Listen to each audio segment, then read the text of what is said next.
Le Seigneur ne fait pas de différence entre celui qui va à la bataille et celui qui, comme Josué, maintient l'attitude de foi qui décidera du combat. L'un comme l'autre participe dans la même mesure à la sainte guerre. David semblait avoir compris ce principe spirituel quand il disait « La part doit être la même pour celui qui est descendu sur le champ de bataille et pour celui qui est resté près des bagages. Ensemble, ils partageront. » 1 Samuel 30, 24. Si la foi ainsi combinée avec l'action s'est prouvée efficace et agissante dans l'Ancien Testament, il n'y a aucune raison pour qu'elle ne le soit pas tout autant de nos jours. Ceux qui partent pour le champ missionnaire devraient avoir au pays des soutiens sur lesquels ils puissent compter, sachant étendre en leur faveur le javelot de la foi et demeurant fermes dans l'attitude de victoire jusqu'à ce que chaque difficulté, chaque obstacle rencontré dans leur travail missionnaire ait été victorieusement surmonté. Josué persévéra dans son geste de foi jusqu'à ce que les Israélites aient reconquis le terrain perdu. C'était là la force qui était derrière eux. Vous pouvez de même prendre la décision de ne pas vous relâcher jusqu'à ce que tel ou tel pays, tel ou tel lieu ait été conquis pour Dieu. Ne regardons pas aux difficultés apparentes, mais ayons cette foi tenace et persévérante qui sait que les principautés et les puissances invisibles doivent céder devant le croyant qui, par la foi, étend sa main avec le javelot, témoignant ainsi de la puissance irrésistible et conquérante de Dieu.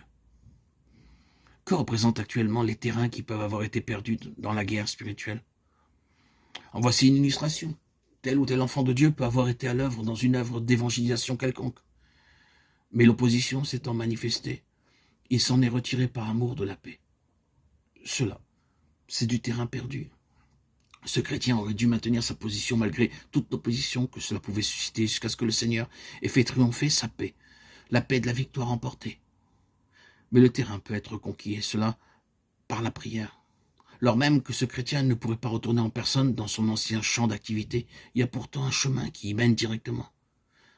Par la prière, le terrain perdu doit être repris au nom du Seigneur et la victoire doit être réclamée pour cet endroit. Un lieu qui a été une fois occupé pour Dieu ne doit jamais être abandonné. Le Seigneur vous rendra intelligent pour que vous puissiez discerner sur quel point ce message s'applique à votre propre vie. Y a-t-il un terrain que vous ayez cédé à l'ennemi dans le combat spirituel? Y a-t-il un lieu que vous aviez conquis pour Dieu dans le passé et où vous n'avez pas su vous maintenir? Votre témoignage a-t-il été réduit au silence et votre travail interrompu? Ah, peut-être le javelot de votre foi n'a-t-il pas été dirigé contre les puissances invisibles dans les lieux célestes? Peut-être n'avez-vous pas su faire usage de cette arme? Et l'ennemi rusé a réussi à vous chasser de votre champ de travail et à empêcher votre œuvre d'être poursuivie. Dieu a besoin de témoins partout, et tout lieu occupé par ces témoins lui appartient de droit et doit être maintenu en son nom, par de perpétuels actes de foi. Il y a de telles choses qu'un terrain repris à l'ennemi. Je connais un enfant de Dieu qui a fait partie d'un comité de librairie ayant pour but de faire une sélection parmi les livres qui paraissent. Cette dame a été un vrai témoin pour Dieu dans ce comité. Elle s'est élevée avec énergie contre l'admission de certains livres dont le texte contenait des erreurs et distillait un poison mortel à ses lecteurs. Mais elle l'a fait au prix d'une lutte acharnée. Elle a été attaquée de toutes les manières possibles. Le Seigneur ne lui a pas fait défaut et il s'est tenu à son côté. C'est cela que Dieu cherche aujourd'hui, des témoins qui ne resteront pas silencieux et qui ne laisseront pas le prince de ce monde agir à sa guise. Que le Seigneur vous donne le courage de tenir ferme là où il vous a placé.